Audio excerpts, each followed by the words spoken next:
So, Kapitel 11. Almost done.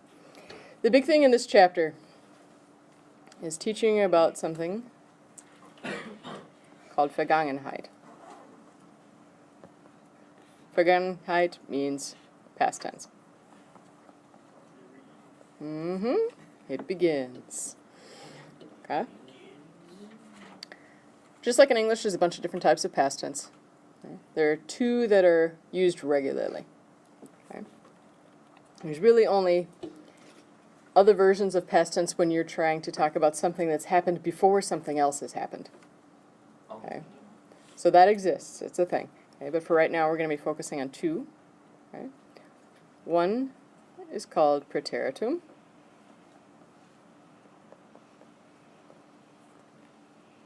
And the other one is called Perfekt.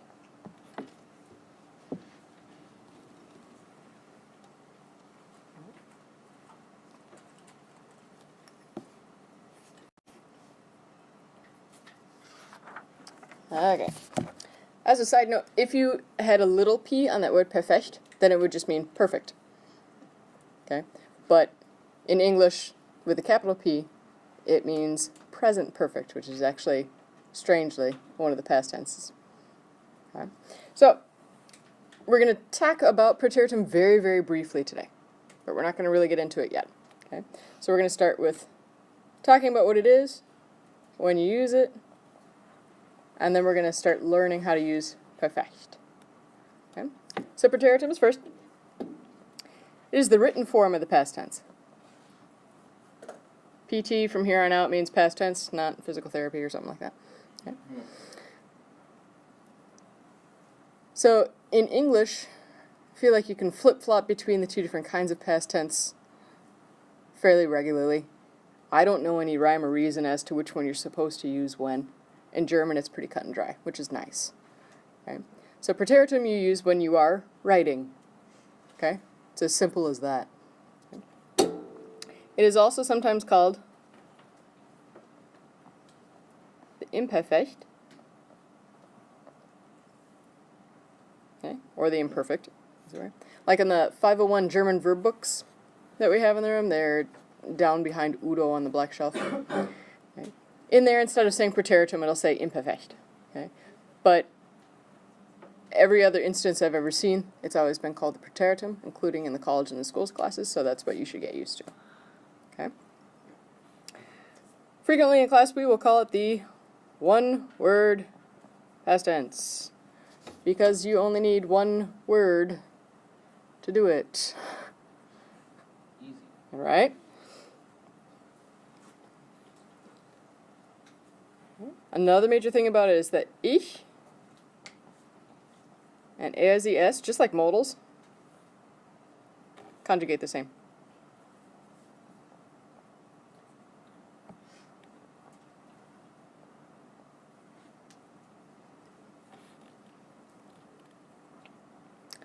So for example, the word was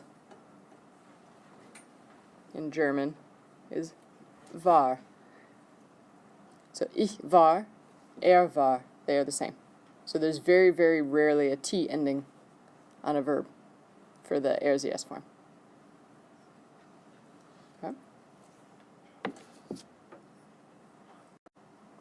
Okay. Perfect. So this is the one we're going to start practicing. This is the one that the book is going to test you on. Okay, so this is the spoken past tense, or conversational.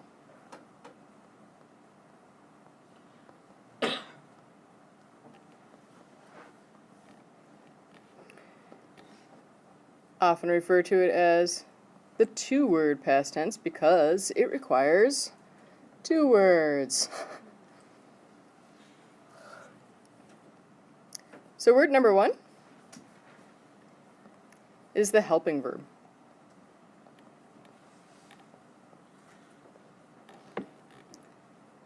It is either haben or sein. Those are your only two options. which is why those two are so important. Okay? Okay? And you conjugate this one.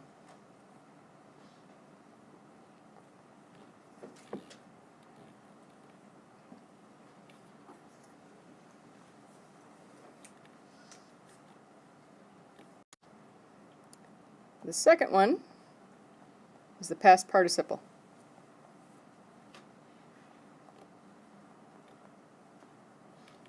Okay. In many of the cases, it starts with a GE or it has a GE that you add to it. So we regularly will just call it the GE word. And that word never changes.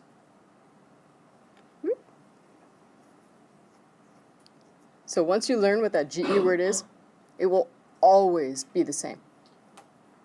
There are very few things that you can say that about in a language, that there are no exceptions to it. And this is one of them. So that's really nice. So once you learn, like, gefahren, for example, what do you think that's the past tense of? Yeah. So like, gefahren, past tense of fahren, right? So drove. It'll always be gefahren. It's never going to be like gefährt or gefarst or anything like that. It's always gefahren. Doesn't matter who your subject is. Does that make sense? Yeah. Yep. All right. Here we go. So, let's use the word spielen to start. Okay. We're going to use spielen as an example of a nice, normal, regular verb.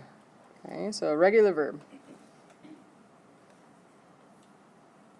And in past tense, the way to figure that out is to look at how it conjugates in present tense. So, if it conjugates normally in present tense, it's probably a regular verb in past tense.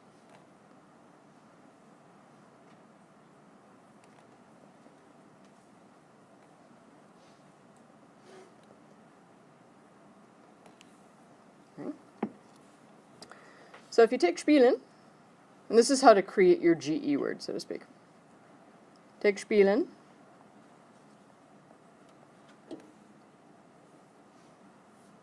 Then you're going to get rid of that en. And then you're going to add a GE and replace that en with the T. So your new GE word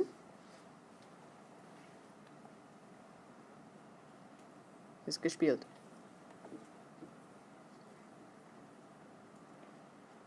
See how it works? Okay. And it'll always be gespielt now. It's never anything other than gespielt. Okay. Let's do another one. How about kaufen? It's nice and normal. What's step one? Get rid of the en. Good. And then add a GE and a T. So, gekauft.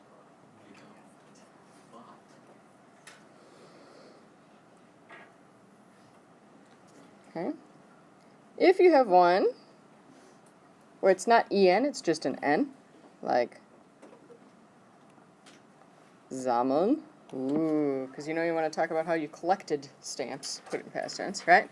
Okay. So what's our first step going to be, do you think?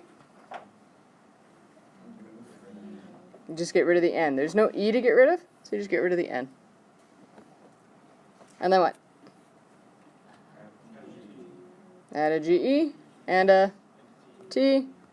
So now you've got gesammelt.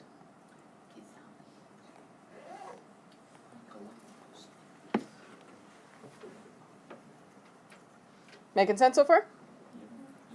Yeah? Eli, back off. Back up. Alright. We're not going to deal with irregular verbs quite yet. Okay? Next is helping verbs. How do you figure it out? Okay? So, helping verbs.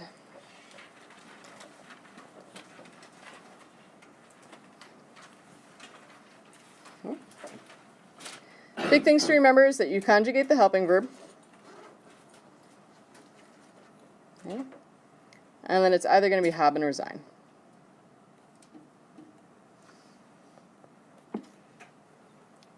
In 98% of the cases, once you figure out which one goes with that verb, it's going to be the same. Okay, so most of the time it doesn't change.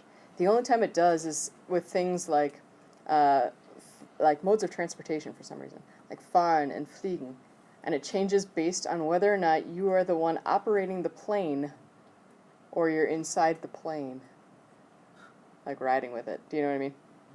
Okay, so I'm going to teach you the normal ways and like what 99% of the population would use for those, because odds are good you won't encounter the other ones. But they do exist. Okay? But most of the time once you learn what it is, it's going to be that and it's going to stay that. Okay? So, step one is figuring out, is it sein? Okay? So, for sein, you use sein if you are changing locations.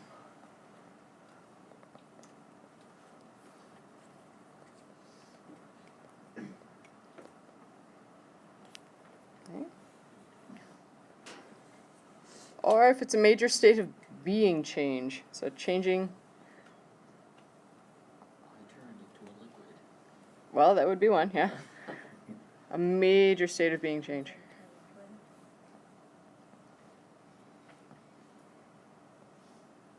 So an example for that one, other than turning into a liquid, okay, would be when you're born. That's a pretty major state of being change, I think we'd all agree. Or, if you've died, that's another state of being change. Probably not going to be talking about it anymore, but other people might be. So, okay? Those are pretty major state of being changes. But even things like when you're talking about, I grew up, that's a state of being change. The verb to grow up uses sein. Okay? Or even when you woke up. So Eli could use this soon here. Okay? So, if it's not sein, then it's haben. So haben is everything else.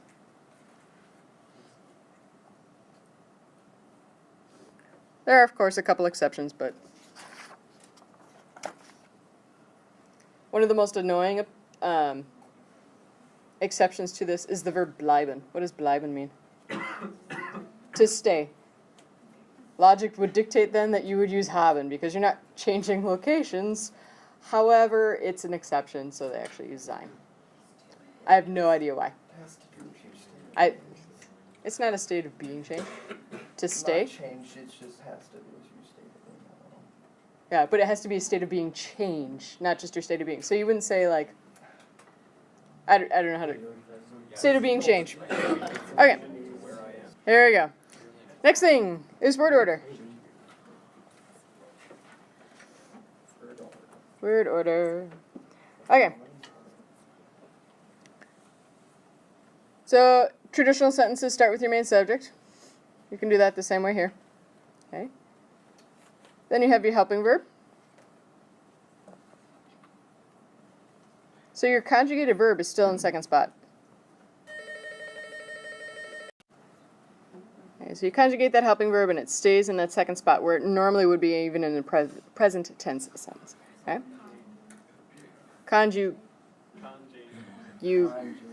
Gate. There. That looks like a V. Don't judge. It's Monday and the phone rang. Okay. Then you put anything else you need in the sentence. So maybe a location, a time, whatever that may be. Fußball. Okay. And then at the end of your sentence is your GE word. Okay. So if you were going to say, I played soccer, what's your first word? Then? Good. You got it.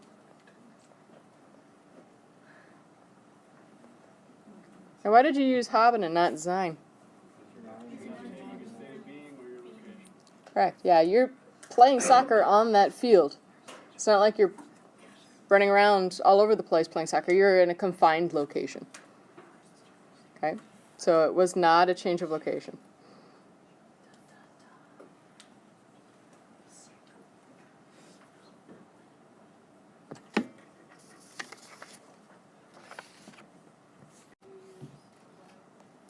If you're going to say I played soccer around the world, then the around the world part would be the part that indicates that you're changing location, but the helping verb is still going to be haben.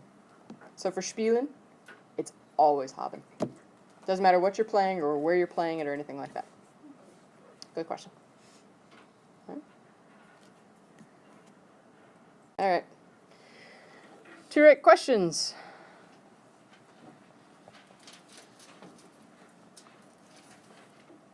Start with your helping verb.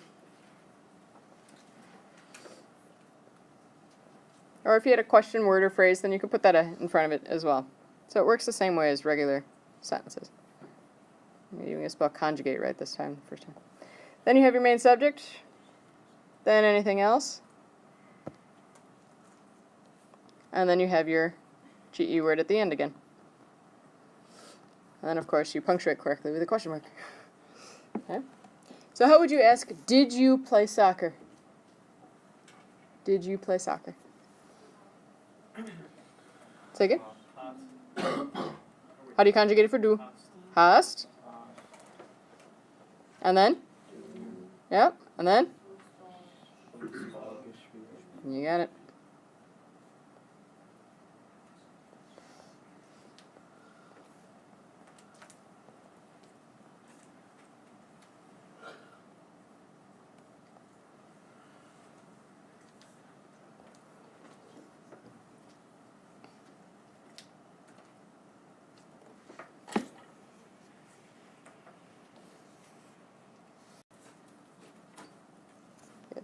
Alright, so irregular verbs is unfortunate because there's regular verbs that have the GE and the T.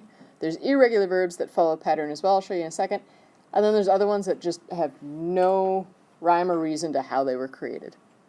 Okay, so today we're just dealing with the ones that follow the patterns, but there's a bunch of other ones that don't. Okay? So in those cases, it's a matter of memorizing and coming up with goofy ways to remember them. Okay? But we are going to use as our example, laufen. Conjugates irregularly in present tense, that's why it's considered an irregular verb. The nice part about these is that it's actually less work to create the GE word than it was for a regular verb, which is a totally different change of pace for us. So for these, all you do is add a GE. And that's it. So now we've got gelaufen. So you're not getting rid of anything. You're just adding to it. Okay. So, if there is an EN that could be changed to a T, why is it just an alpha? The T ending is for regular verbs. That's the pattern that they use for the regular verb endings. And irregular ones, they just leave alone. Okay? So fahren, what would that one change to? Gefahren. Yeah, that's it.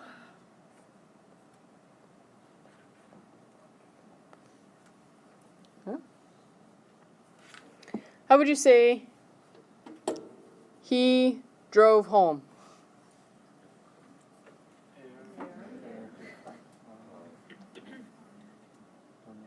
Is it going to be hot or ist? Ist. Why? He's changing locations. You got it. So ist nach Hause. There you go.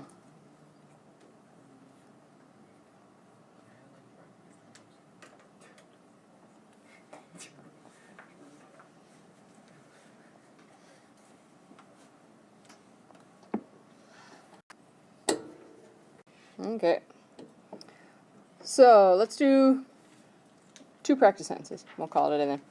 Okay. How about we hiked in Germany? Wir?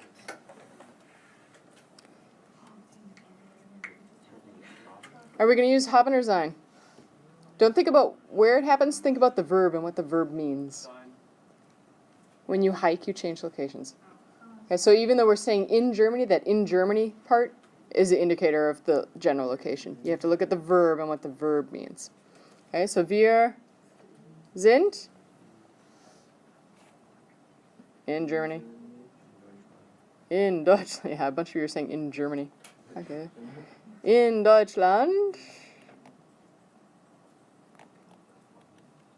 Is wandern regular or irregular? It's regular. Yeah, it wasn't meant to be a trick question. So now I've got gewandert. That's it.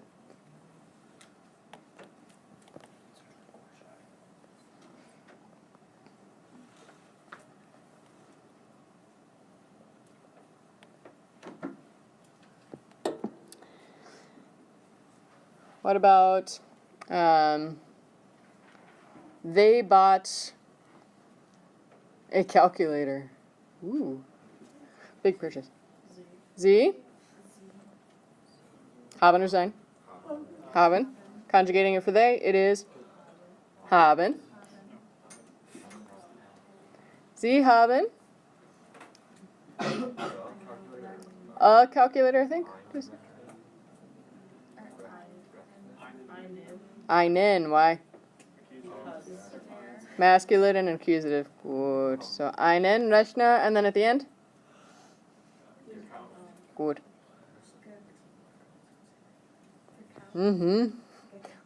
Gekauft.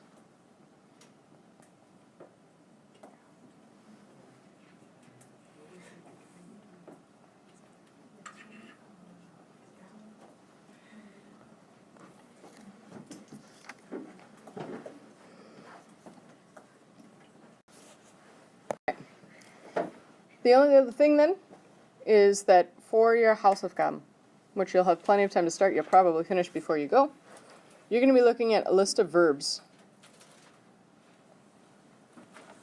Auf Seite 335. So before you open that up, listen to the instructions on what you're going to be doing. Okay. You're going to be making a list in your notebook and copying these into your notes. Okay. Number them, please, so that you have them. So you number them down the left here. And you're going to have the infinitive. What does that mean? Or give me an example of an infinitive. Oh, the infinitive is the original form of the verb. So spielen, kaufen, sein, whatever it was. Make sense? It's what you wrote at the top of the verb T all the time. So it says like infinitive, and then underneath it had meaning. So it's the very, very top thing. Okay? So infinitive comes first. And then the meaning. That's in English. And then your helping verb. So that's simply haben or sein. Don't need to conjugate it. And then your GE word. Okay. So you'll copy those into your notes. Those are ones that are fair game on the test coming. Okay. Fragen? Good. So the first verb was basteln. And it tells you right there. What does it mean? To do crafts. So that's the meaning. Okay. And I believe it even gives you little instructions underneath that if it doesn't have an asterisk next to it, then your helping verb is haben. Is that correct? Does it tell you that in the book?